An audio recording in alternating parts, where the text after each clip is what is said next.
ओम शांति शांति। ओम शांति शांति। अंतर मन में ज्योति जगा लो, होगा दूर अंधेरा।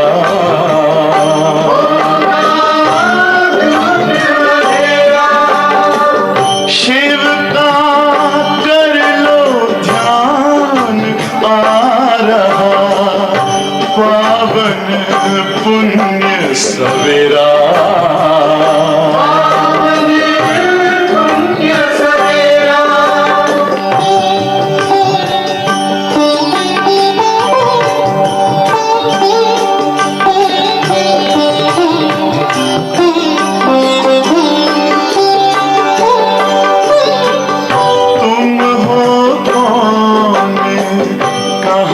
से आए अपने आप को जानो,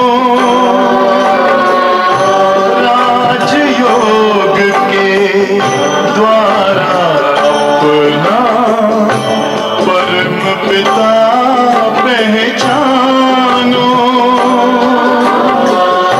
इसी राजपथ पर चलकर पालो अपना बसेरा।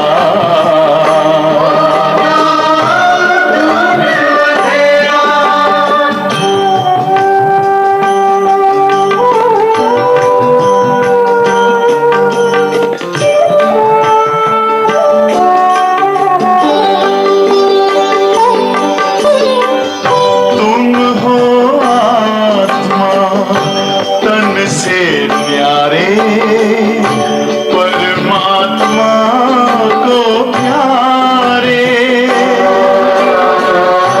दिव्य गुणों को धारण करके योगी बनो दुलारे। ज्योति बिंदु ही तोड़ेगा ये माया मोह का घेरा।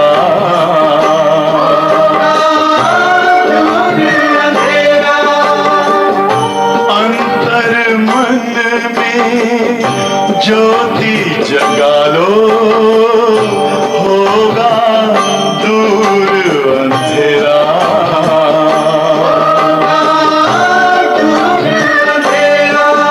ओम शांति ओम शांति ओम शांति।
ओम शांति।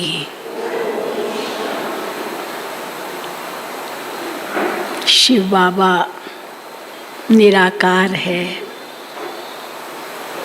निरअहंकार है और निर्विकार है। ग्रंथ में भी उनकी ऐसी महिमा है। तो शिव बाबा कहते हैं मैं निराकार हूँ, मेरा अपना कोई शरीर नहीं है, मेरा तो इस संसार में कुछ भी नहीं है। अब ये सारा उनका निरहंकारी बना है, क्योंकि वो सदा निराकार है। जब आत्मा परम धाम में है तो वो भी निराकार, निरहंकार, निर्विकार है। वह देह में आती है तो अहंकार आता है, मैं मेरा आता है। फिर मैं मेरा के साथ हाँ तू तेरा भी आता है। तो बाबा को न मैं मेरा है न तू तेरा है, इसलिए वो जितना ही निराकार है उतना ही निरअहंकार भी है। उसको अपना कुछ भी अहंकार नहीं है। अधिकतर तो रूप का अहंकार होता है, सुंदरता का अहंकार होता है, धन का अहंकार होता है, बहुत कुछ होता है।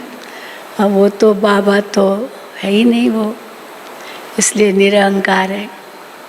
और फिर निर्विकार है, क्योंकि वो सदा पावन है, सबको पावन बनाने वाला है, खुद इस चक्र में नहीं आता। तो बाबा कहते हैं बच्चे जैसे मैं हूँ निराकार, निरहंकार, निर्विकार, तुम्हें भी ऐसा ही बनना है। तो मुझे किस में तोलोगे?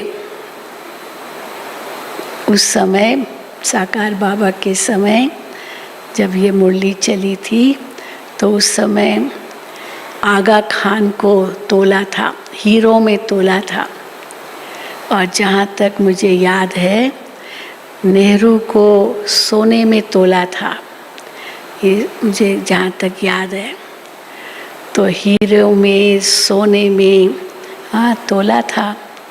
अब बाबा कहते हैं मुझे आप कैसे तोलोगे, किस में तोलोगे, क्या वज़न दोगे आप मुझे? एक हीरा जो स्थूल होता उसके बराबर भी मेरा वज़न नहीं है। तो इसीलिए शिव बाबा को तो वज़न करेंगे नहीं, वो अपने गुरु का वज़न करते हैं और उस अनुसार वो दान में उनको देते हैं। आजकल तो ये सब नहीं है, पर उस समय तो काफ़ी होता था। तो आज बाबा ने यही कहा मैं निराकार हूँ, मुझे अपना कोई अहंकार नहीं है। और नहीं है अहंकार, इसलिए बाबा निष्कामी है। मनुष्य को थोड़ा तो स्वार्थ होता है, अहंकार है, हाँ मैं भी कुछ हूँ, तो स्वार्थ भी होता है। और बाबा को अपना कुछ भी स्वार्थ नहीं है, एकदम निष्कामी है और निरअहंकारी है। तो बाबा आते ही क्या कहते हैं बच्चे, हाँ नमस्ते। नमस्ते जब करते हैं इसके कई अर्थ होते हैं, प्रणाम भी करते हैं, लेकिन नमस्ते जब करते हैं तो 10 उंगलियां उनके तरफ, माना आप हमारे से 10 गुना महान हैं। तो वो भी नमस्ते करेगा, क्योंकि हमने किया तो वो हमें भी कहेगा आप भी हमारे से 10 गुना महान है, 10 उंगलियां उनके तरफ। तो ये नम्रता की निशानी है। और बाबा कैसे नम्रता दिखाते, पहले तो नमस्ते करते हैं, झुकते हैं बच्चों के आगे, सर्वशक्तिवान ऑलमाइटी, पर वो आके बच्चों के आगे झुकते हैं। और दूसरा फिर क्या कहते हैं बच्चे, I am your most obedient servant. आज बाबा ने कहा I am your most obedient father, पिता हूँ, परंतु वो भी ओबीडियंट फादर हूँ, पिता हूँ। तुम बच्चों के लिए ही मैं सब कुछ करता हूँ, मुझे अपने लिए कुछ नहीं चाहिए। अगर तुम देते भी हो तो उसका कितना गुणा करके देता हूँ, वापस मैं नहीं रखता हूँ। ये सब भगवान की निराकारी स्थिति, निर्विकारी निरंकारी स्थिति के चिन्ह हैं। तो हमें भी क्या करना है, अहंकार रखना है, विकार रखना है नहीं। इसलिए बाबा भी हम बच्चों को कहते तुम गुप्त हो, तुम गुप्त हो, कोई भी शो नहीं करना है। तो गुप्त भी रहना है और साथ साथ बाबा का संदेश भी सबको देना है। आज बाबा ने दूसरे प्रकार का संदेश कहा है। वैसे तो बाबा कहते हैं ये संदेश दो कि अभी घर चलना है, घर चलना है, ये संदेश दो सबको। आज बाबा ने कहा है किसी को दुख नहीं देना है, ये भी एक संदेश है भगवान का। किसी को भी दुख नहीं देना है, सबको सुख दो, सुख दो, सुख दो। तो ये भगवान का संदेश सबको सुनाना है। तो आज भी वैरायटी पॉइंट्स है बाबा की मुरली में, तो सुनेंगे। आज 12/7/2021 है। मीठे बच्चे, बाप जैसा निरअहंकारी और निष्काम सेवाधारी कोई नहीं, कोई नहीं। सारे विश्व की बादशाही बच्चों को देकर खुद वानप्रस्थ में बैठ जाते हैं। मीठे बच्चे, बाप जैसा निरअहंकारी और निष्काम सेवाधारी कोई नहीं। सारे विश्व की बादशाही बच्चों को देकर खुद वानप्रस्थ में बैठ जाते हैं। प्रश्न, बाप का कौन सा पैगाम तुम्हें सारे विश्व को बताना है? कौन सा संदेश देना है सारे विश्व को? उत्तर, सभी को बताओ कि तुम दुख हरता सुख करता के बच्चे हो। तुम्हें कभी भी किसी को दुख नहीं देना है। याद करें, हाँ, कभी किसी को दुख दिया तो सोचो, अरे मैं तो दुख हरता सुख करता का बच्चा हूँ, वो मेरा बाप दुख हरता सुख करता है, तो मैं कैसे किसी को दुख दे सकता हूँ। तुम्हें कभी भी किसी को दुख नहीं देना है। तुम्हें तुम सुखदाता बाप को याद करो, उन्हें फॉलो करो, तो आधा कल्प के लिए सुख धाम में चले जाएंगे। ये पैगाम सबको देना है। घर चलना है, केवल पैगाम देंगे तो डर जाएंगे लोग, सीधा ही कह देंगे अभी घर चलना है। लेकिन सुख देना है, उनको याद करना है, उनको फॉलो करना है, तो सुख धाम में चले जाएंगे। ये पैगाम सबको देना है। जो इस पैगाम को जीवन में धारण करेंगे, भगवान का ये पैगाम जीवन में धारण करेंगे, वो 21 जन्मों के लिए माया की बेहोशी से छूट जाएंगे। माया अहंकार में जैसे बेहोश कर देती है, हाँ, जैसे शराबी शराब जब पी लेता है तो वो जैसे आंखें तो खुली होगी लेकिन पता चलता है ये इसने बहुत शराब पी हुई है, और बेहोश भी हो सकता है बहुत शराब पीकर। तो जैसे वो शराब बेहोशी में ले आता है, तो बाबा कहते हैं इस पैगाम को जीवन में धारण करेंगे तो वो 21 जन्मों के लिए माया की बेहोशी से छूट जाएंगे। तो माया भी अहंकारी बनाकर जैसे बेहोशी कर देती है। गीत है, हमारे तीरथ न्यारे हैं। ओम शांति। मीठे मीठे रूहानी बच्चे इस गीत का अर्थ तो समझ गए। हम आत्माओं का वो बाप है, मुख्य है ही आत्मा।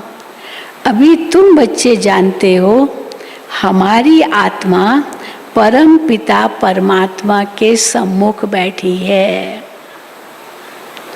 तुम्हारी सोल आत्मा सुप्रीम सोल के सामने बैठी है। सोल सुप्रीम सोल के सामने अर्थात आत्मा परम आत्मा के सामने बैठी है। तुमको तो अपना शरीर है और इनको शिव बाबा को लोन लिया हुआ शरीर है। गुरु लोग मनुष्यों को यात्रा पर ले जाते हैं। भक्ति मार्ग में ढेर गुरु है। कितने गुरु हैं। भारत में तो स्त्री अपने पति को भी गुरु ईश्वर समझती है। खास जब उनका 7 फेरे लगाते हैं तो उस समय वो कहता है जो पंडित कि अभी पति, ये तुम्हारा पति तुम्हारा ईश्वर है, तुम इसको सब कुछ मानो। हाँ, यही तुम्हारा सब कुछ है, यही तुम्हारा गुरु है सब कुछ। तो भारत में तो स्त्री अपने पति को भी गुरु ईश्वर समझती है। तो बाप बच्चों को समझाते हैं, तुम बच्चे हो ना, अब इतने गुरु हो गए, हर एक स्त्री का पति भी गुरु हो गया तो कितने गुरु हो गए। आधी दुनिया तो गुरु ही हो गई, क्योंकि अगर आधी दुनिया पुरुष है तो गुरु हो गए वो। तो बाबा कहते हैं, बाप बच्चों को समझाते हैं, तुम बच्चे हो ना, समझते हो हम बेहद के बाप के बच्चे हैं, बेहद का वर्षा फिर से लेने आए हैं, अभी हमें सदगति को पाना है। ये तो निश्चय है ना। सारी दुनिया दुर्गति में है, पतित हैं, पावन होने के लिए बुलाते हैं। तो भारत में कितने ढेर के ढेर गुरु है। अब इतने गुरु लेकिन कोई भी पावन नहीं। तो देखो बाबा कहते हैं, तो भारत में कितने ढेर के ढेर गुरु है। कोई के 100 फॉलोअर्स, कोई के 500, कोई के 50 भी होते हैं। वो भी अपने आप को गुरु समझता है। 50 चेले उनके इर्द गिर्द घूमते रहते हैं। कोई को तो लाखों करोड़ों भी होते हैं। जैसे खोजों का आगा खान गुरु है, कितने उनके फॉलोअर्स हैं, कितना उनको रिगार्ड देते हैं। फिर भले कुछ भी करने वाला हो, कैसा भी हो, भले उसको अनेक पत्नियां हो, अनेक बच्चे हो, पता नहीं क्या क्या, तो भी वो गुरु कहलाता है। तो बाबा कहते हैं फिर भले कुछ भी करने वाला हो, लेकिन उनका मान कितना है। भक्ति मार्ग में गुरु अनेक हैं, फिर वो भी नंबरवार होते हैं, है ना। किसके 50 ही फॉलोअर्स, किसके 100, किसके 1000, किसके तो लाखों करोड़ों, फिर भी वो नंबरवार होते हैं। और कोई की तो कमाई पद्मों में होती है गुरुओं की। आगा खान की कमाई बहुत है, उनको हीरों में तौल कर दान किया था उनके शिष्यों ने। एक तरफ हीरे, दूसरी तरफ उनका गुरु। हीरे दान करते हैं, अब कितने हीरे होंगे। अब वो मानो गुरु का वजन जितना होगा 100 किलो भी हो सकता है, तो समझो 100 किलो हीरे कितने हो गए, कितने हीरे होंगे। आजकल सोने में तो बहुतों को वजन कर देते हैं। दूसरा प्लैटिनम होता है, वो सोने से भी ज़्यादा कीमती होता है। प्लैटिनम का जो मेल्टिंग पॉइंट है वो सोने से भी ज़्यादा है। हाँ, सोने इसीलिए वो बल्बों में डालते हैं, जो फिलामेंट होती है वो प्लैटिनम की होती है, वो जलती नहीं तो कुछ और धातु डालो तो जल भी जाए। तो इसीलिए दूसरा प्लैटिनम होता है, वो सोने से भी ज़्यादा कीमती होता है। वो भी वज़न कर दिया था। हाँ, किया था किसी गुरु के को, उससे भी वज़न किया था उनके शिष्यों ने, वो भी वज़न कर दिया था। गुरु का मर्तबा देखो कितना है। ऐसे गुरु लोग तो ढेर हैं। बस अब बाबा कहते इस सतगुरु को तुम क्या देंगे। अब वो गुरुओं की तो बात सुनी, हीरो में, प्लैटिनम में, सोने में वज़न किया। अब इस सतगुरु को बाबा कहते तुम किस में वज़न करेंगे। उनका वज़न हो सकता है, उनको वज़न करेंगे, हीरे वज़न करेंगे, उनका वज़न हो सकता है। उनका खुद का ही वज़न नहीं है। शिव बाबा का क्या वज़न है। शिव तो है ही बिंदी, उनका वज़न तुम क्या कर सकेंगे। ये तुम्हारा गुरु कितना वंडरफुल है, कैसा सतगुरु है, हाँ कैसा गुरु है हमारा, उसका वजन ही नहीं है। कितना वंडरफुल है, सबसे हल्का, बिल्कुल ही सूक्ष्म। तुम्हारा गुरु एक है। हाँ, इसीलिए बाबा कहते जब भी कोई आते हैं, कहते हमको आपके गुरु से मिलना है, तो हम कहते हमारा सतगुरु तो एक परमात्मा, वो तो उसको कहाँ देखेंगे आप, और ये तो गुरु है नहीं, ये तो हमारा अलौकिक पिता है। तो बाबा कहते बिल्कुल ही सूक्ष्म है, तुम्हारा गुरु एक है। तुम जानते हो शिव बाबा तो दाता हैं, भगवान कुछ भी ले नहीं सकते। क्या वजन करेंगे, वो तो कुछ भी ले नहीं सकते, वो तो देते हैं। ईश्वर अर्थ दान सब करते हैं, तो समझते हैं दूसरे जन्म में इसका एवजा मिलेगा। कामना तो रखते हैं, हर कोई कामना रखता है, देते समय कामना होती है कि इससे मुझे भी कुछ मिले, कामना तो रखते हैं। अब ये तो है बेहद का बाप, इन जैसी निष्काम सेवा कोई भी कर नहीं सकता। तो कितना निरंकारी भी है, निराकार का पहले बताया, अभी निरंकार। इतना निष्काम सेवा कोई कर नहीं सकता। निष्काम सेवा भी कैसी है, देखो कितनी ऊंची निष्काम सेवा। बच्चों को विश्व का सुख धाम का मालिक बनाते हैं, बाबा खुद थोड़े विश्व का मालिक बनते हैं। उनको कहा जाता है, शिव बाबा को सुख का सागर, शांति का सागर, पवित्रता का सागर। बच्चों को हर एक बात अच्छी रीति समझाई जाती है। हाँ, शिव बाबा का पूरा परिचय शिव बाबा खुद ही देते हैं, तो अच्छी रीति समझाई जाती है हर एक बात। एक ही बाप से तुमको जीवन मुक्ति मिल जाती है, बाबा से स्वर्ग का वर्षा मिलता है। निश्चय किया, बस स्वर्ग के अधिकारी बन गए। बाबा और वर्षे को याद करना है, इसको कहते हैं ज्ञान का सागर है वो। सारा सागर स्याही बनाओ, सिंधी में उसको मस कहते हैं, मस। हाँ, स्याही को सिंधी में मस कहते हैं, तो बाबा ने मस शब्द यूज किया है, माना स्याही।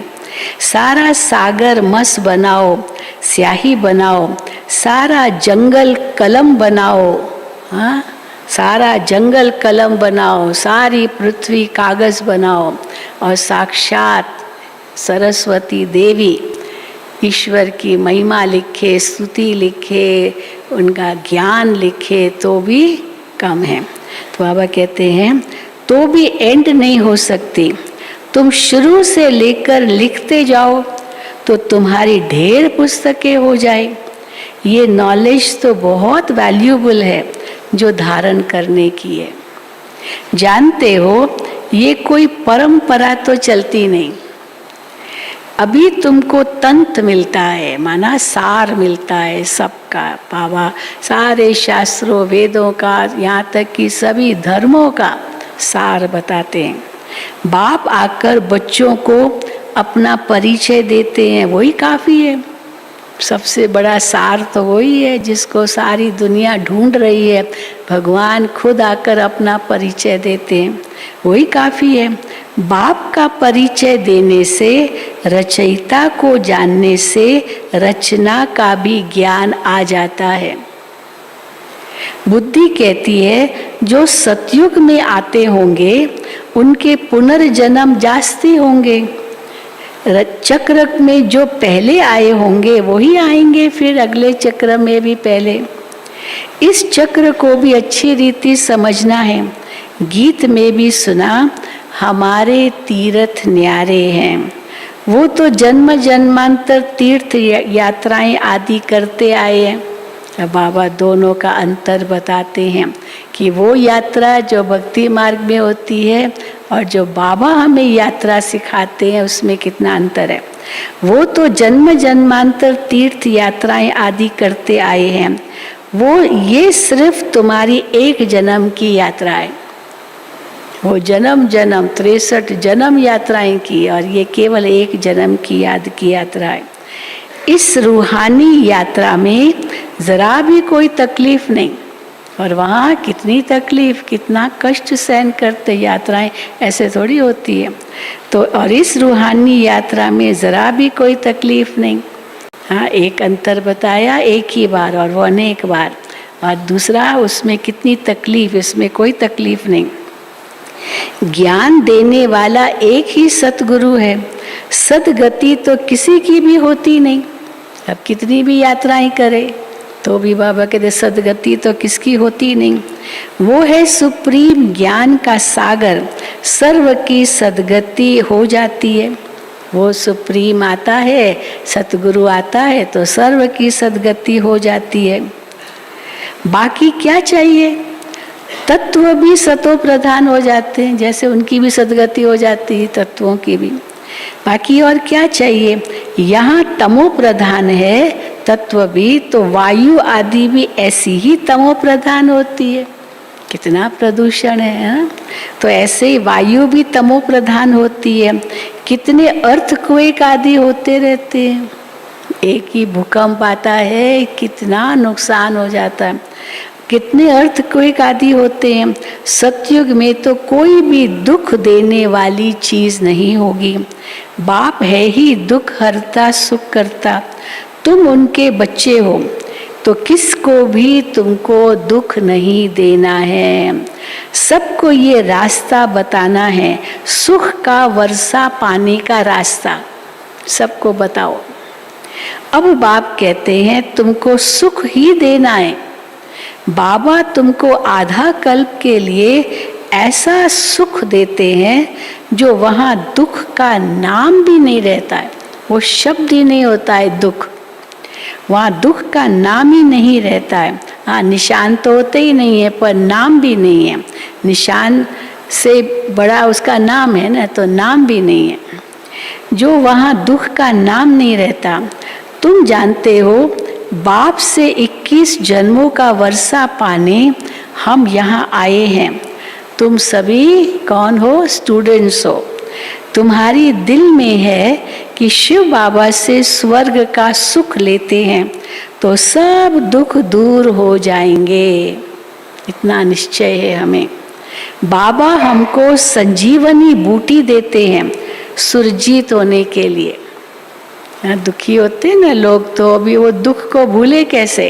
बहुत दुख है अंदर, तो दुख को भूलने के लिए शराब पीते हैं। समझते हैं शराब पिएंगे तो दुख सब भूल जाएंगे, सब जैसे खत्म हो जाएंगे। परंतु बाबा कहते हैं शराब क्या पीते, एकदम बेहोश हो जाते हैं। तो माया ने सबको बेहोश कर दिया है दुख के कारण।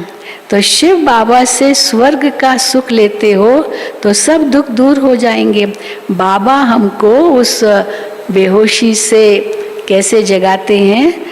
बाबा हमको संजीवनी बूटी देते हैं। तो एक लक्ष्मण नहीं था जिसको सुंघाई संजीवनी बूटी, लेकिन हम सब जैसे बेहोश हो गए, माया में बेहोश हो गए। बाबा कहते हैं वो संजीवनी बूटी देते हैं।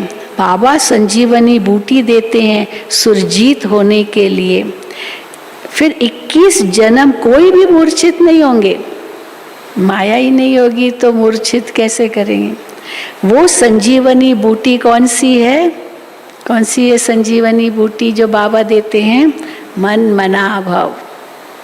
ये मन मना भव की संजीवनी बूटी सबको देनी है। सब माया में बेहोश हो गए। कैसे देनी होती है? उनको कहना होता है। शिव बाबा को भूल गए क्या? हाँ, कोई अगर नहीं आते, बाबा का ज्ञान नहीं सुन रहे, पहले तो बहुत आगे थे, बहुत नशा था, बहुत कुछ किया, फिर अचानक सब नशा उतर जाता है तो उनको याद दिलाना होता है कि बाबा को भूल गए क्या? तो बाबा की याद दिलाना जैसे उनको संजीवनी बूटी सुंघाना है। बाबा कहते हैं वो संजीवनी बूटी है मन मना भव की। सर्व का सदगति दाता एक ही बाप है। उनको निराकार निरअहंकारी कहा जाता है। जिस तन में आते हैं वो भी साधारण है। बाबा को तो अपना कोई अहंकार नहीं। बाप कहते हैं डियर चिल्ड्रन, हाँ मीठे बच्चे, प्यारे बच्चे, I am your obedient father. तुम बच्चे हो तो I am your obedient father, मैं तुम्हारा आज्ञाकारी बाप हूँ। बड़े आदमी हमेशा ऐसे लिखते हैं, I am your obedient servant. हाँ, योर ओबीडियंट सर्वेंट, फिर सिग्नेचर करते हैं, I am your obedient servant. अपने को श्री तो कभी नहीं लिखेंगे, पर आजकल तो लिखते हैं श्री श्री फलाना। हमारी दादियाँ भी इतनी निरंकारी। दादी को एक बार कहा, दादी आप दादी प्रकाशमणि लिखो। दादी कहे नहीं नहीं, हमारा एक ही वो हमारा एक ही सरनेम है BK, तो BK प्रकाशमणि, BK जानकी। कभी नहीं लिखा दादी, या न दीदी मनमोहिनी ने कभी दीदी शब्द लिखा। ये तो हम उनको कहते थे दीदी, कोई सिग्नेचर में थोड़ी दीदी डालती थी या दादी डालते थे। तो बाबा कहते हैं आजकल तो लिखते हैं श्री श्री फलाना, खुद अपनी सिग्नेचर में भी श्री श्री लिखते हैं। आप ही अपने को श्री श्री लिखते रहते हैं। अब वो बाप तो है निराकारी निरअहंकारी, अब तुम उनके सम्मुख बैठे हो, जानते हो वो हमारा बाप टीचर सतगुरु है। बाकी तो सब भक्ति मार्ग के अनेक गुरु हैं। गुरुओं के भी गुरु होते हैं, है ना, जिनका वो गुरु है तो फिर उनसे पूछते कि आपका गुरु कौन था, तो कहेंगे फलाना हमारा गुरु था। तो उनके भी गुरु होते हैं, गुरुओं के भी गुरु होते हैं। इनका कोई गुरु नहीं, शिव बाबा का कोई गुरु नहीं। ये सत बाबा, सत टीचर, सत गुरु है। तुम जानते हो आत्मा ही संस्कार धारण कर रही है। बाबा भी आत्मा है ना, उनमें भी गुण हैं। तुम्हारे गुण अलग अलग हो जाते हैं। इस समय जो गुण तुम्हारे में है वही बाप के हैं। शिव बाबा हमें गुण देकर आप समान बनाते हैं। तो इस समय जो गुण तुम्हारे में है वही बाप के हैं। फिर सतयुग में तुम्हारे दैवी गुण हो जाएंगे। अभी हमारे गुण क्या है, मास्टर ज्ञान सागर, master Shanti Sagar, master in गुणों के सागर, क्योंकि शिव बाबा के ये गुण है जो हमको देते हैं। पर सतयुग में तो हम ये नहीं होंगे। फिर सतयुग में हमारे गुण कौन से होंगे? सतयुग में तुम्हारे फिर दैवी गुण हो जाएंगे, सर्वगुण संपन्न, 16 कला संपूर्ण। वहाँ मास्टर ज्ञान सागर शांति सागर नहीं कहेंगे देवताओं को। फिर सतयुग में तुम्हारे दैवी गुण हो जाएंगे। बाप ज्ञान का सागर, प्यार का सागर है। कृष्ण की महिमा तो अलग है। शिव बाबा को 16 कला संपूर्ण नहीं कह सकते। शिव बाबा को 16 कला संपूर्ण नहीं कह सकते। क्यों नहीं कह सकते? क्योंकि 16 कला बने तो फिर कलाहीन भी बने। इसीलिए सूरज को भी, सूर्य को भी कोई कलाएं नहीं देते, चंद्रमा को देते हैं, क्योंकि चंद्रमा की कलाएं घटती बढ़ती है। परंतु शिव बाबा तो सूर्य है, उनको कलाएं कैसे देंगे? तो 16 कला संपूर्ण भी नहीं कह सकते। वो तो स्थिर है ही, हाँ स्थिर है ही। बाप कहते हैं ये टाइटल तुम मुझे नहीं दे सकते हो, निर्विकारी, संपूर्ण निर्विकारी, उस हिसाब से भी नहीं कह सकते हो, क्योंकि मैं तो हूँ ही पावन। तो ये टाइटल तो मुझे नहीं दे सकते हो, मैं थोड़ी फिर विकारी बनता हूँ जो फिर सर्वगुण संपन्न बनूं। मेरी महिमा इन जैसी थोड़ी करेंगे। इस नॉलेज को जिन्होंने कल्प पहले सुना है वही आकर आएंगे, आकर बाप से सुनेंगे और बाप को याद करेंगे। पिछाड़ी को हाय हाय कर रोते हैं। कोई शरीर छोड़ता है तो हाय हाय कर रोते हैं। फिर बाबा कहते हैं फिर तुम्हारी जय जयकार हो जाती है। तुम तो हाय हाय कर नहीं रोएंगे ना, ना हाय हाय रो करके मरेंगे नहीं। बाबा कहते तुम्हारी जय जयकार हो जाती है। अभी तुमने यात्रा का भी राज समझा है। इस यात्रा से फिर तुम कभी मृत्यु लोक में नहीं लौटते हो। ये अंतर है, तीसरा अंतर, चौथा अंतर, कि उस यात्रा में तो वापस अपने घर आ जाते हैं, लेकिन इस यात्रा में हम यहाँ से जाते हैं, फिर वापस इस मृत्यु लोक में नहीं आएंगे। उन यात्राओं से फिर घर लौट आते हैं। कितने मनुष्य स्नान करने जाते हैं, भक्ति का विस्तार देखो कितना है। जैसे झाड़ कितना बड़ा अथाह होता है, बीज तो बिल्कुल छोटा होता है, वैसे भक्ति का भी विस्तार कितना है। ज्ञान का तो एक टुक्का भी सदगति कर देता है। एक टुक्का माना बस एक, जैसे टुक्की लगाते हैं ना गंगा स्नान में, गंगा कर में, या एक टुक्का माना एक बूंद से ही सदगति कर देता है। भक्ति में उतरते उतरते आधा कल्प लग जाता है। यहाँ तुमको सीढ़ी चढ़ने में 1 सेकंड लगता है। लिफ्ट कितनी अच्छी है, बाबा हमको ऐसी लिफ्ट देते 1 सेकंड में ऊपर तक परम धाम तक पहुँच जाते हैं। लिफ्ट कितनी अच्छी है, नीचे से एकदम ऊपर अपने घर ले जाती है। कई ऐसी बिल्डिंग्स होती है, अभी एक ही फ्लोर पर एक ही घर होता है, तो सारा फ्लोर एक ही घर और लिफ्ट होती है। तो अभी जिस फ्लोर पर जाना है वो दबाते हैं तो वो बिल्कुल वो घर में ही लिफ्ट पहुंचती है।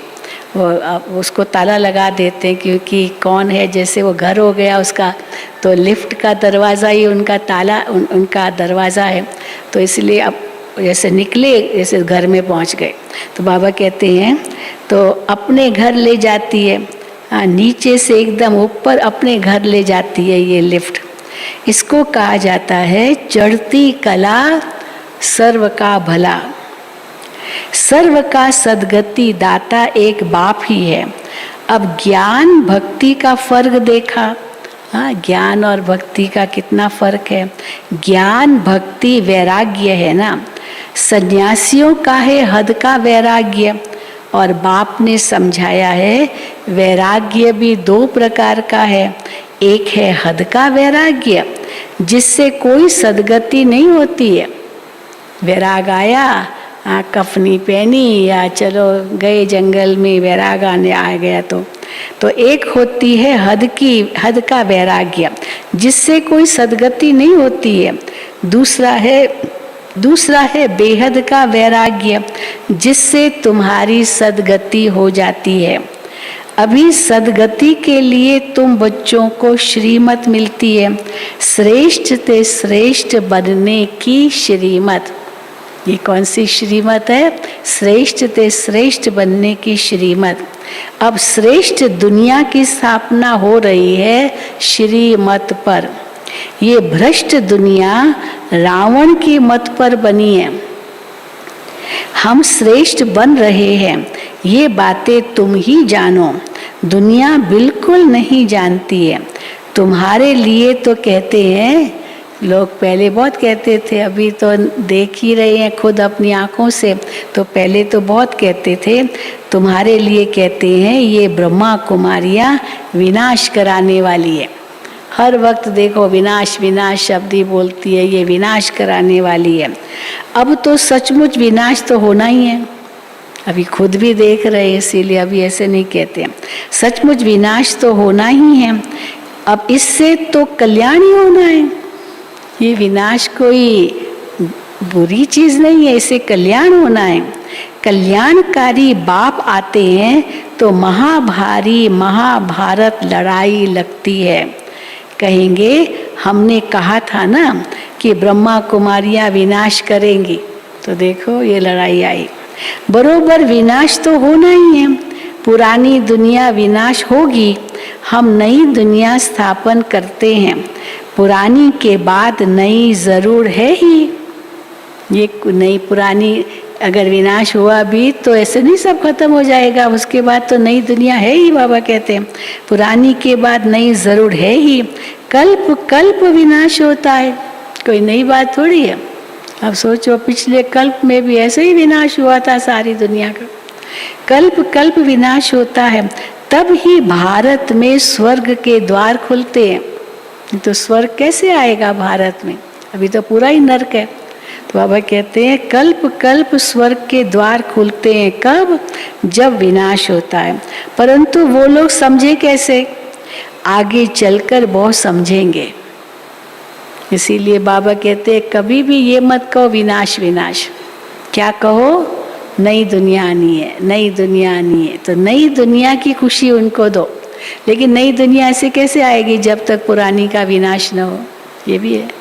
हाँ, तो जब हम कहते हैं ना लोगों को दूध घी की नदियाँ बहेगी, भारत सोने की चिड़िया होगी, या भारत विश्व गुरु बनना है आदि आदि बाबा कहते हैं, तो वो सब होना है भारत का, तो बहुत खुश होते हैं, तो बहुत खुश होते हैं, वाह भारत ऐसा बन जाएगा, अच्छी बात है।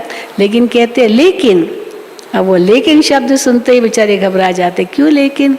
लेकिन हाँ, दूध घी की नदियाँ बहने से पहले खून की नदियाँ भी बहेगी, ये भी भारत है, वो भी बहेगी, वो भी ज़रूर होगा, लेकिन उसमें क्या कल्याण होगा? उसके बाद दूध घी की नदियाँ बहेगी।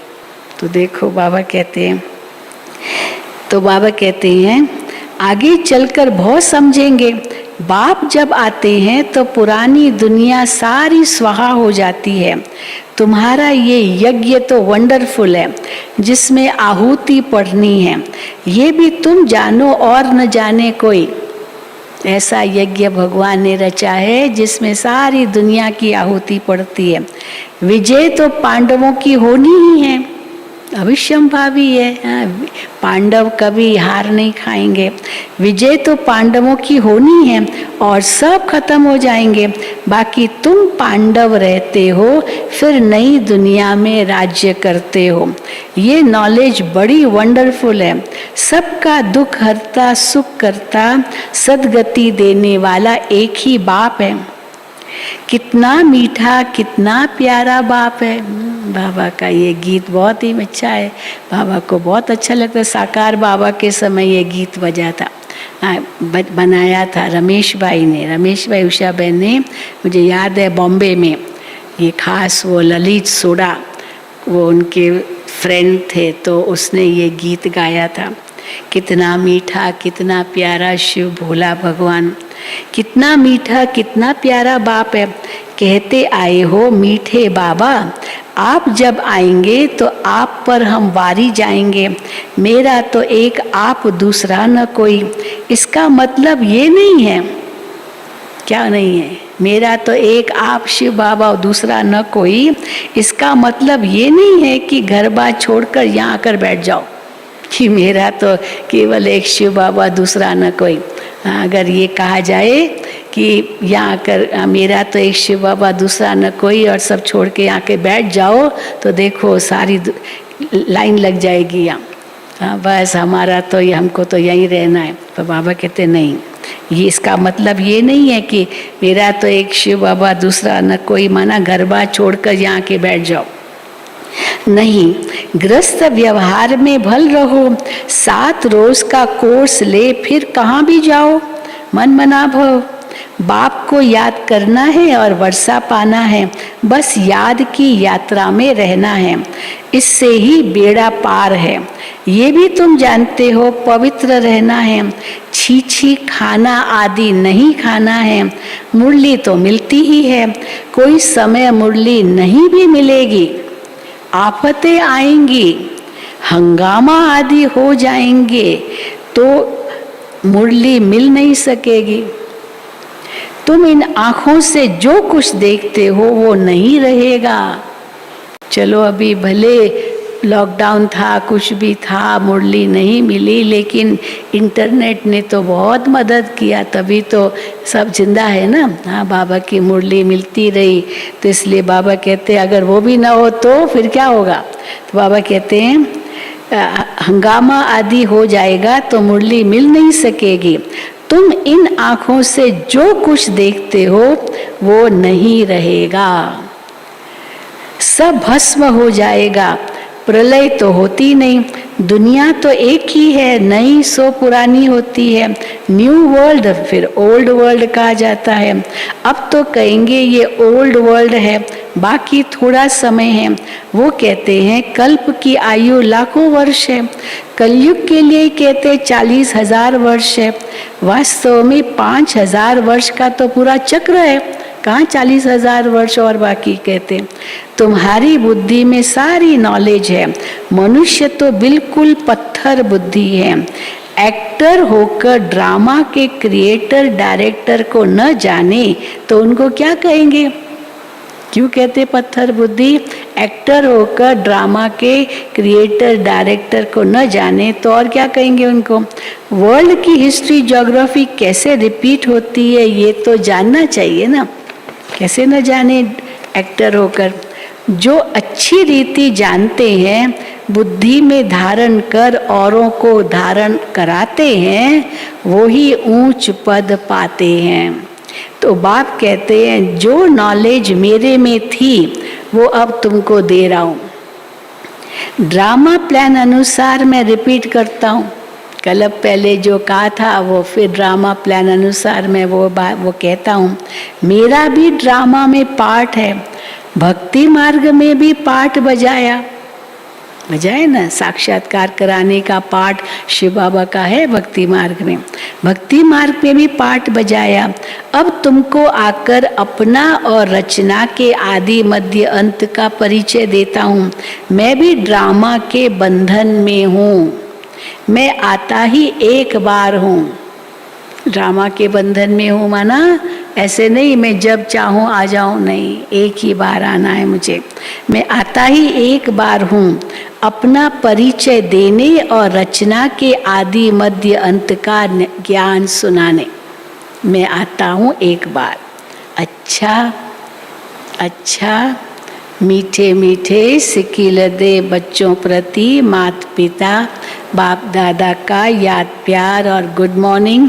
रूहानी बाप की रूहानी बच्चों को नमस्ते। हम रूहानी बच्चों की रूहानी बाप दादा को याद प्यार गुड मॉर्निंग और नमस्ते। धारणा के लिए मुख्य सार। पहला, बाप समान ओबीडियंट बनना है, आज्ञाकारी बनना है। बाबा आज्ञाकारी हैं बच्चों के। बाप समान ओबीडियंट बनना है। कभी भी किसी बात में अपना अहंकार नहीं दिखाना है, कोई अहंकार नहीं। निराकारी और निरअहंकारी होकर रहना है। दूसरा, बाप टीचर और सतगुरु के कॉन्ट्रास्ट को समझ निश्चय बुद्धि बन श्रीमत पर चलना है, रूहानी यात्रा पर रहना है। वरदान, व्यक्त में रहते अव्यक्त फरिश्ते रूप का साक्षात्कार कराने वाले सफेद वस्त्रधारी और सफेद लाइट धारी भव। बाबा ने बहुत ऊंची बात कही है। व्यक्त में रहते अव्यक्त फरिश्ते रूप का साक्षात्कार कराने वाले सफेद वस्त्रधारी और सफेद लाइट धारी भव। फरिश्ता सफेद लाइट धारी होते हैं। तो जैसे अभी चारों ओर ये आवाज फैल रहा है कि ये सफेद वस्त्रधारी कौन है। अभी ब्रह्मा कुमारियों को देखते हैं, समझते हैं ये सफेद वस्त्रधारी ओम शांति वाले ब्रह्मा कुमार कुमारियाँ। ये सफेद वस्त्रधारी कौन हैं और कहाँ से आए हैं। ऐसे जैसे ये अभी समझ रहे हैं, ऐसे अब चारों ओर फरिश्ते रूप का साक्षात्कार कराओ। वो आपको केवल सफेद वस्त्रधारी नहीं देखे, लेकिन फरिश्ता रूप में देखे। अब चारों ओर फरिश्ते रूप का साक्षात्कार कराओ। इसको कहा जाता है डबल सेवा का रूप। जैसे बादल चारों ओर छा जाते हैं, ऐसे चारों ओर फरिश्ते रूप से प्रकट हो जाओ। जहां भी देखे तो फरिश्ते ही नजर आए, केवल सफेद वस्त्रधारी नहीं नजर आए, परंतु सफेद लाइट में फरिश्ते दिखाई दे। तो फरिश्ते ही नजर आए। लेकिन ये तब होगा, कब होगा? जब शरीर से डिटैच होकर अंतःवाहक शरीर से चक्र लगाने के अभ्यासी होंगे। मनसा पावरफुल होगी तब साक्षात्कार हमारा फरिश्तों के रूप में होगा। स्लोगन, सर्व गुणों व सर्व शक्तियों के अधिकारी बनने के लिए आज्ञाकारी बनो। जो बाबा कहते हैं उसको करो। सर्व गुणों व सर्व शक्तियों के अधिकारी बनने के लिए आज्ञाकारी बनो। ओम शांति। आज 12 तारीख है। मम्मा की दीदी की विशेषता सुनेंगे। कल हमने क्या विशेषता दीदी की सुनी, याद है ना? हाँ, कल 11 तारीख था। सदा निर्भय, निडर और निश्चिंत थी दीदी। और 12 आज है सच्चाई सफाई की प्रतिमूर्ति। सच्चाई और सफाई की प्रतिमूर्ति थी दीदी। दीदी को सच्चाई अति प्रिय थी। दीदी के आगे कोई अगर झूठ बोलता, दीदी उसको ऐसी आंख दिखाती थी, वो बेचारा डर जाता था। दीदी से बहुत डरते थे ये। दीदी बिल्कुल कभी धर्मराज भी हो जाती थी। दीदी को सच्चाई अति प्रिय थी। अगर कोई अपनी गलतियां सच्चे दिल से महसूस कर लेता था, दीदी के आगे सचमुच महसूस करता था, हाँ दीदी ये मेरी गलती थी, तो उसे क्षमा भी कर देती और आगे बढ़ने की प्रेरणा देती। आप अंदर बाहर स्वच्छ साफ थी। आपकी कथनी और करनी सदा समान रही। जो दूसरों को कहती वो पहले खुद करके दिखाती। ये दीदी की विशेषता थी। कोई अगर अभिमान से दीदी के सामने आता था, उनका अभिमान एकदम तोड़ती थी। मुझे याद है हम जब कुमारियों की पहली ट्रेनिंग हुई थी तो एग्ज़ाम दे के आए थे, कॉलेज के एग्ज़ाम्स देकर आए थे। हम भी एग्ज़ाम दे के आए थे, पर रिज़ल्ट तो बाद में मिली। तो हम मधुबन में थे जब रिज़ल्ट आई, तो एक बहन दीदी के पास आई, दीदी मैं तो फर्स्ट क्लास में आई। दीदी यहाँ बड़े नशे से कहने लगी, दीदी मैं तो इतने अच्छे मार्क्स मिले, वह दीदी मेरे को मैं करती रही। तो दीदी उसको देख रही थी, बिल्कुल मैं सुन रही थी। तो दीदी उसको ऐसे देख रही थी, कितना अभिमान दिखा रही है, पास हो गई तो क्या बड़ी बात है। तो दीदी ने कहा, अच्छा तुम पास हो गई, बहुत अच्छा, लेकिन यहाँ भी पास होके दिखाना। ऐसे उंगली करती थी दीदी, यहाँ भी पास होके दिखाना, देखेंगे कैसे तुम यहाँ भी पास होती हो। तो माना जो अभिमान लेकर के आई थी ना, मैं बहुत होशियार, इतनी अच्छी मार्क्स से पास हुई, अभी कॉलेज से ही आए थे, पढ़ कर के आए थे। तो दीदी ने उनका अहंकार तोड़ दिया, बिल्कुल वो जैसे निर्माण हो गई। फिर दूसरी आई, दीदी मैं तो फेल हो गई ऐसा भी मुंह करके आई दीदी के आगे, दीदी मैं तो फेल हो गई। दीदी ने कहा कोई बात नहीं, वहाँ फेल तो यहाँ पास। तो नशा चढ़ा दिया दीदी ने, वहाँ फेल है तो कोई बात नहीं, बाबा थोड़ी वो देखेगा तुम कितनी डिग्रियां लेकर के यहाँ आई हो। बाबा के पास बाबा के पास आई हो तो बाबा के पास तुम पास हो गई। हाँ ये पास तुमको होना, इसमें पास जरूर होना है, इसलिए वो फेल हो गई, चिंता मत करो। सीधा दीदी उसका वो जो उसको ख्याल चलता था ना, वो थोड़ा जैसे घबराई हुई थी, तो दीदी ने उनकी घबराहट मिटा दी। तो देखो किसी का अहंकार नीचे किया, उसको निरंकारी बनाया, उसको दिखाया कि तुम इतना अहंकार मत दिखाओ। और फिर अगर कोई बहुत जैसे दुखी मन से, तो दीदी ने उसका उमंग उत्साह बढ़ाया। ये दीदी की विशेषता थी। तो देखो अगर कोई अपनी गलतियां सच्चे दिल से महसूस कर लेता तो उसे क्षमा कर देती और आगे बढ़ने की प्रेरणा देती। आप अंदर बाहर स्वच्छ साफ थी। आपकी कथनी और करनी सदा समान रही। जो दूसरों को कहती वो पहले खुद करके दिखाती। ये दीदी की विशेषता। हाँ बहुत ही विशेषताएं हैं दीदी की। तो ये जुलाई का महीना हम दीदी को बहुत याद करते हैं।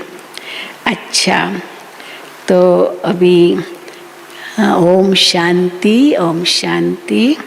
अभी